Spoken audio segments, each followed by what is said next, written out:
لوگ کہتے ہیں قرآن سے ماتم دکھاؤ، لوگ کہتے ہیں قرآن سے یا حسین دکھاؤ. میں بھی قرآن سے یا حسین دکھاتا ہوں. حضرت یعقوب روزانہ، ایک دن نہیں، محرم میں نہیں، 10 دن نہیں، حضرت یعقوب نے سال ہائے سال روزانہ ماتم کیا ہے. اور کس کا ماتم کیا؟ جس کے زندہ ہونے کا یقین تھا. قرآن کی آیت سنا رہا ہوں نا میں آپ کو. یا اسفا علی یوسفا، یا اسفا علی یوسفا، ہائے میرے یوسف، ہائے میرے یوسف، یا یوسف، یا یوسف. کون؟ جو ابھی زندہ ہیں، جن کے زندہ ہونے کا یقین ہے. اور نہ صرف زانوں پر، سینے پر اور سر پہ ہاتھ مارتے تھے حضرت یعقوب، بلکہ وَبِيَضَّتْ عَيْنَاهُ، اس کی بعد والی آیت، وَبِيَضَّتْ عَيْنَاهُ فَهُوَ قَدِيمٌ. اور اتنا روتے تھے ماتم کرتے ہوئے کہ رو رو کے حضرت یعقوب کی آنکھیں سفید ہو گئیں. اور قرآن کیا کہہ رہا ہے؟ فَهُوَ قَدِيمٌ. اور یعقوب صرف کاظم نہیں تھے، قزیم تھے. قرآن مجید فرقان حمید میں کہیں ماتم کا ذکر نہیں ہے. اور اگر کوئی یہ کہے کہ ماتم قرآن سے ثابت ہے تو وہ قرآن کی تحریف کر رہا ہے، اور یہ اسی روش پہ چل رہا ہے جس روش پہ یہود چلے اور نصارہ چلے، جنہوں نے اللہ تعالیٰ کی نازل کردہ کتابوں کو بدلنے کی کوشش کی، لیکن اللہ پاک نے ان کو ذلیل اور رسوا کر دیا. جہاں تک تعلق ہے حضرت یعقوب علیہ السلام کا، کہ یعقوب علیہ السلام سال ہاں سال تک ماتم کرتے تھے، نعوذ باللہ، استغفر اللہ. حضرت یعقوب علیہ السلام کبھی بھی ماتم نہیں کرتے تھے، بلکہ قرآن مجید میں رب کریم جل شانہ نے یعقوب علیہ السلام کے الفاظ نقل فرمائے، عرض کیا فصبر جمیل، یعنی میں صبر جمیل کروں گا.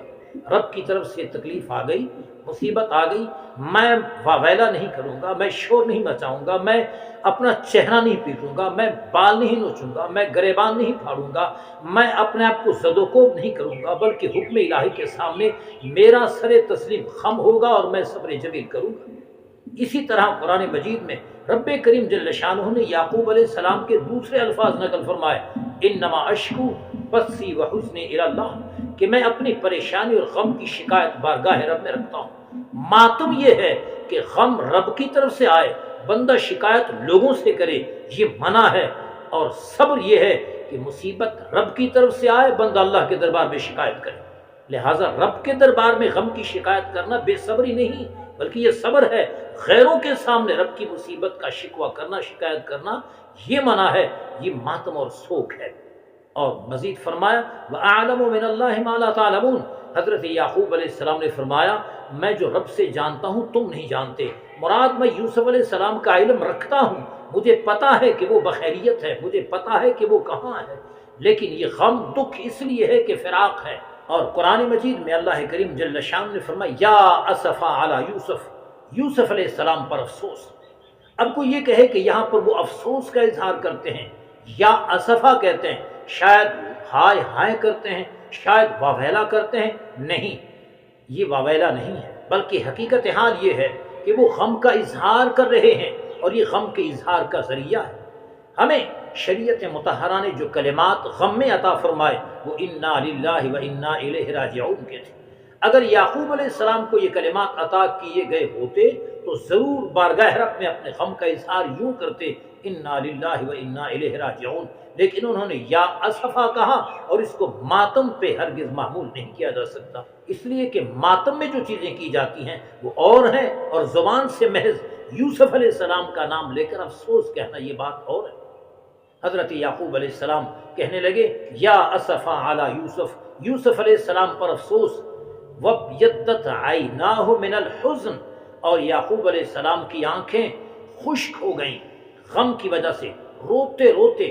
بعض مفسرین کرام نے 80 سال کی حد لکھی کہ 80 سال تک مسلسل روتے رہے حتیٰ کہ بینائی چلی گئی، آنکھیں خشک ہو گئیں.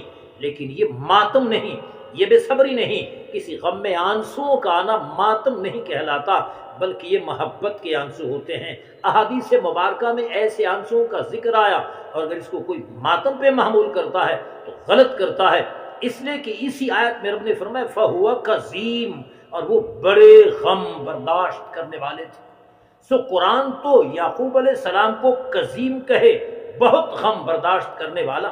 یعقوب علیہ السلام خود کہے انما اشکو بثی وحزنی الی اللہ، میں غم اور پریشانی کی شکایت بارگاہ رب میں رکھتا ہوں.